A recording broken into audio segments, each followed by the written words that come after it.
Let me take you back to a time when the world was a much darker place, long before the days of smartphones and social media drama. This was the era of ancient Israel, where wars were fought with swords and the stakes were a lot more personal. Watch the video to the end to find out how Samson destroyed the Philistines using 300 foxes. The hero of this tale, none other than Samson, a man gifted with strength so mighty that even the fiercest warriors quivered at the thought of facing him. But what many don't know is that Samson wasn't just a mighty warrior, he was also a man driven by fiery anger. And sometimes, his vengeance was a little unusual. Our story begins with the Philistines, Israel's bitter enemies, who were always scheming ways to keep the Israelites oppressed. Samson, at the time, was deeply in love with a woman named Delilah, who, to put it lightly, had her own questionable loyalties. She was bribed by the Philistines to uncover the secret of Samson's strength. As you can probably guess, that didn't end well for Samson. Delilah betrayed him, shaving off his hair, and the once unbeatable hero was captured. But here's where things take an unexpected turn. You see, the story doesn't end with Samson in chains, no. That would be too simple. Samson's story is one of redemption, but it's also one of divine justice, served with a bit of a fiery twist. After Samson's betrayal, the Philistines thought they had finally defeated him. They mocked him, tortured him, and put him to work grinding grain in prison. But Samson's hair grew back, and with it came his strength. God wasn't done with him yet. One fateful day, the Philistines decided to throw a grand celebration in their temple to celebrate their victory over Samson.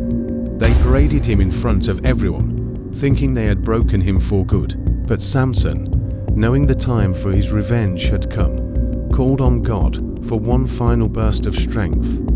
He grabbed the two central pillars of the temple, pushed with all his might, and brought the entire structure crashing down. The Philistine leaders, the warriors, and thousands of celebrators all perished in that moment.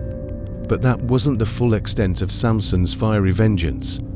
Before this, he had a plan involving 300 foxes. Let's rewind a little bit. Before his betrayal by Delilah, Samson's rage took another creative turn.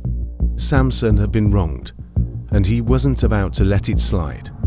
He went on a spree of retaliation, and one of the most legendary parts of his vengeance involved a whole bunch of foxes. And not just any foxes. These were the foxes that were to carry out his fury. Samson caught 300 foxes, tied their tails together in pairs, and attached a torch to each pair of tails. When the foxes were set loose in the fields, they ran wild, the flames of the torches spreading like wildfire. The Philistines had no idea what hit them. The crops were destroyed, the vineyards burned, and the olive groves were turned to ash. All of it was gone in the blink of an eye.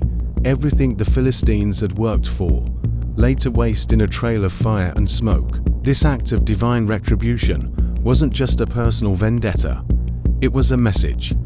It was a message from God that no evil would go unpunished, no betrayal would go unanswered. And although Samson's death in the temple was tragic, it also symbolized the ultimate victory over the Philistines.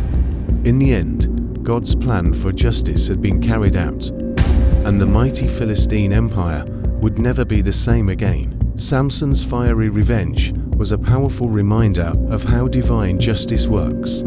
It wasn't just about Samson's anger. It was about God using that anger to punish those who sought to oppress his people.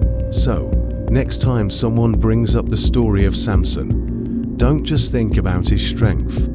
Remember the 300 foxes, the blazing fields, and the fiery revenge that burned down an empire. Because sometimes justice comes with a spark and a whole lot of fury.